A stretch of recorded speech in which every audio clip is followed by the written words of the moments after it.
ಬೆಂಗಳೂರಿನ ನತದೃಷ್ಟ ಏರಿಯಾ ಯಾವುದು ಅಂತ ಕೇಳಿದ್ರೆ ಎಲ್ಲರೂ ಕೂಡ ಈಸಿಯಾಗಿ ಹೇಳೋದು ಸಾಯಿ ಲೇಔಟ್ ಬಗ್ಗೆ. ಬಿಕಾಸ್ ಸಾಯಿ ಲೇಔಟ್ನ ಜನ ಅನುಭವಿಸಿರೋದಿದೆಯಲ್ಲ, ನರಕ ಅಂದ್ರೆ ಏನು ಅಂತ ಒಂದು ಮಳೆ ದರ್ಶನ ಕೊಟ್ಟುಬಿಟ್ಟಿದೆ ಅವರಿಗೆ. ಬೆಂಗಳೂರಿನಲ್ಲಿ ಇವತ್ತು ಕೂಡ ಭಾರಿ ಮಳೆ ಆಗೋ ಸಂಭವ ಇದೆ. ಹೆಣ್ಣೂರಿನ ಸಾಯಿ ಲೇಔಟ್ ಸುತ್ತಮುತ್ತ ಮಳೆಯ ಪ್ರಮಾಣ ಅಂದ್ರೆ ಕೃತಕ ನೆರೆಯ ಪ್ರಮಾಣ ತಗ್ಗಿದೆ. ಸಾಯಿ ಲೇಔಟ್ನಲ್ಲಿ ಕೊಂಚ ನೀರಿನ ಪ್ರಮಾಣ ಕೂಡ ತಗ್ತಾ ಬರ್ತಾ ಇದೆ. ಇವತ್ತು ಮಳೆ ನಿಂತರೆ ನೀರು ಖಾಲಿಯಾಗೋ ಸಾಧ್ಯತೆ ಇದೆ. ಮಳೆಯಿಂದ ಜಲಾವೃತವಾಗಿದ್ದ ಮನೆಗಳಲ್ಲೂ ಕೂಡ ನೀರು ಇಳಿಕೆ ಆಗಿದೆ ಅನ್ನೋದರ ಮಾಹಿತಿ ಸಿಗ್ತಾ ಇದೆ. ಇವತ್ತು ಮತ್ತೆ ಮಳೆ ಬಂದರೆ ಇನ್ಯಾವ ಕಡೆಯಿಂದ ನೀರು ನುಗ್ಗುತ್ತೋ, ಇನ್ನೆಷ್ಟು ನಾವು ಕಳ್ಕೊಳ್ಬೇಕಾಗುತ್ತೋ ಅನ್ನೋ ಗಾಬರಿಯಲ್ಲೇ ಜನ ಜೀವನವನ್ನು ಕಳೀತಾ ಇದ್ದಾರೆ. ವಿಜುವಲ್ಸನ್ನು ಗಮನಿಸ್ತಾ ಇದ್ದೀರಾ ನೀವು. ಒಂದು ನಡುಗಡ್ಡೆಗೆ ಹೋದಾಗ, ಅದು ಮಳೆಗಾಲದ ಟೈಮ್ನಲ್ಲಿ ಹೋದಾಗ ಇಂಥ ಪರಿಸ್ಥಿತಿಗಳು ಕಾಣೋಕೆ ಸಿಗುತ್ತೆ. ಆದರೆ ಕಳೆದ 10ರಿಂದ 15 ವರ್ಷದಲ್ಲಿ ಈ ಬಡಾವಣೆಯ ಜನ ಇದನ್ನ ಪ್ರತಿ ಚಿಕ್ಕ ಮಳೆಗೂ ಅರ್ಧ ಗಂಟೆ ಮಳೆ ಆದರೂ ಕೂಡ ಇಷ್ಟೇ ಪ್ರಮಾಣದಲ್ಲಿ ನೀರು ಬಂದು ನಿಲ್ಲುತ್ತೆ. ಲಾಸ್ಟ್ ಟೈಮು ಸಿದ್ದರಾಮಯ್ಯ ಅವರು ಹೇಳಿದ್ರು, ಇದು BJP ಸರ್ಕಾರದ ಪಾಪದ ಕೂಸು, ನಾನು ಬಂದ ತಕ್ಷಣ ಎಲ್ಲ ಸರಿ ಮಾಡಿಬಿಡ್ತೀನಿ ಅಂತ ಬೋಟಲ್ಲಿ ಬಂದು ಹೇಳಿದ್ರೆ ಹೊರತು ಇವತ್ತಿಗೂ ಜನ ರಬ್ಬರ್ ಬೋಟ್ಗಳನ್ನು ಬಳಸ್ಕೊಂಡು ಸುರಕ್ಷಿತ ಪ್ರದೇಶಗಳಿಗೆ ಬರಬೇಕಾದ ಸ್ಥಿತಿಯನ್ನೇ ನೋಡ್ತಾ ಇದ್ದಾರೆ. ಯಾವುದೂ ಬದಲಾಗಿಲ್ಲ. ಟ್ರ್ಯಾಕ್ಟರ್ನಲ್ಲಿ BBMP ಆಯುಕ್ತರು ಬಂದರು, ಪೋಸ್ ಕೊಟ್ಟರು, ಬಿಟ್ಟರೆ ಇನ್ನೇನು ಆಗಲಿಲ್ಲ. ಅಲ್ಲಿ ಇನ್ಯಾವುದೇ ರೀತಿಯಾಗಿ ಸಮಸ್ಯೆ ಸಾಲ್ವ್ ಆಗಲಿಲ್ಲ. ಅಲ್ಲಿ ಏನು ಉಪಯೋಗ? ಇವರೆಲ್ಲ ಈಗೇನೋ ಸಿಟಿ ರೌಂಡ್ಸ್ ಅಂತ ಇಟ್ಕೊಂಡಿದ್ದಾರೆ. ಏನು ಉಪಯೋಗ? ಏನು ಯಾರಿಗೆ ಉಪಯೋಗ ಅನ್ನೋದು ಪ್ರಶ್ನೆ.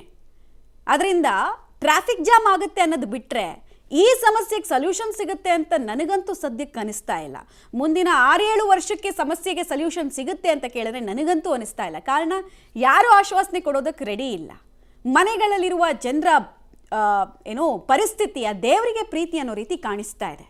ಆಮೇಲೆ ಪರಿಹಾರ ಸಿಗುತ್ತಾ? ಈಗ ಇಷ್ಟೆಲ್ಲ ನೀರು ನುಗ್ಗಿದೆ, ಮನೆಯೊಳಗಡೆ ಮನೆಯಲ್ಲಿದ್ದಂತಹ ಸೋಫಾ ಹಾಳಾಗಿದೆ, ಫ್ರಿಡ್ಜ್ ಹಾಳಾಗಿದೆ, ಓಕೆ, ಪರಿಹಾರನಾದರೂ BBMP ಅವ್ರು ಕೊಡ್ತಾರಾ ಕೇಳಿದ್ರೆ ₹1 ಹಾಕ್ತಾರಂತೆ. ₹1.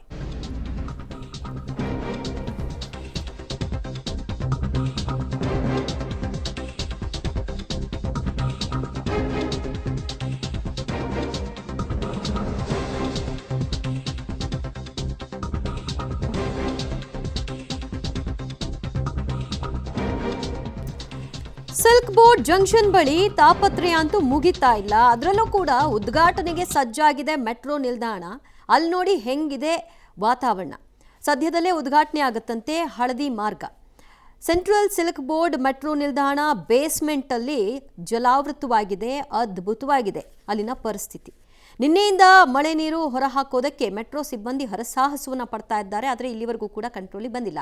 ಇವಾಗ ಸ್ವಲ್ಪ ಮಳೆ ಇವತ್ತು ಒಂದು ಸ್ವಲ್ಪ ಬಿಡುವು ಕೊಟ್ಟಿದೆ. ಆದರೂ ಗೊತ್ತಿಲ್ಲ ಮಧ್ಯಾಹ್ನ ನಂತರದಲ್ಲಿ ಏನಾಗಬಹುದೋ, ಈ ಮುಂದಿನ ಗಳಿಗೆಗಳಲ್ಲಿ ಏನಾಗಬಹುದು ಅಂತ. ಆದರೂ ಕೂಡ ಅಲ್ಲೇನು ಸುಧಾರಣೆ ಕಾಣ್ತಾ ಇಲ್ಲ. ದೃಶ್ಯ ನೋಡಿದ್ರೆ ನಿಮ್ಗೆ ಅರ್ಥ ಆಗ್ತಾ ಇದೆ. ಈ ರೀತಿಯಾದಂತಹ ವ್ಯವಸ್ಥೆಯನ್ನು ಇಟ್ಕೊಂಡು, ಪರಿಸ್ಥಿತಿ ಇಟ್ಕೊಂಡು ಹೆಂಗೆ ಉದ್ಘಾಟನೆ ಮಾಡ್ತಾರೆ?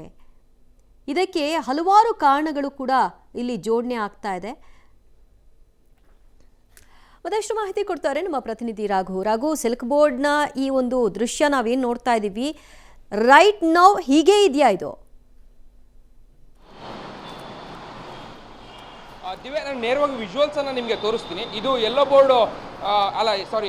ಲೈನ್ ಮೆಟ್ರೋ ನಿಲ್ದಾಣ ಏನಿದೆ, ಅದಕ್ಕೆ ಆ ಮಾರ್ಗಕ್ಕೆ ಬರುವಂತಹ ಮೆಟ್ರೋ ನಿಲ್ದಾಣ, ಸೆಂಟ್ರಲ್ ಸಿಲ್ಕ್ ಬೋರ್ಡ್ ಮೆಟ್ರೋ ನಿಲ್ದಾಣದ ವಿಜುವಲ್ಸ್ಗಳನ್ನ, ಬೇಸ್ಮೆಂಟ್ ವಿಜುವಲ್ಸನ್ನು ನಾನು ನಿಮಗೆ ತೋರಿಸ್ತಾ ಇದ್ದೀನಿ. ಗಮನಿಸ್ತಾ ಇದ್ದೀರಿ, ಸುಮಾರು ಒಂದು 5ರಿಂದ 6 ಅಡಿ, ಹೆಚ್ಚು ಕಡಿಮೆ 10 ಅಡಿಯವರೆಗೂ ಕೂಡ ಈ ಭಾಗದಲ್ಲಿ ನೀರು ನಿಂತಿದೆ. ಮೊನ್ನೆ ಸುರಿದಂಥ ಭಾರಿ ಮಳೆ ಎಫೆಕ್ಟ್ ಸೆಂಟ್ರಲ್ ಸಿಲ್ಕ್ ಬೋರ್ಡ್ ಯಾವ ರೀತಿಯಾಗಿತ್ತು ಅನ್ನುವಂಥದ್ದು ಎಲ್ಲರಿಗೂ ಕೂಡ ಗೊತ್ತಿದೆ.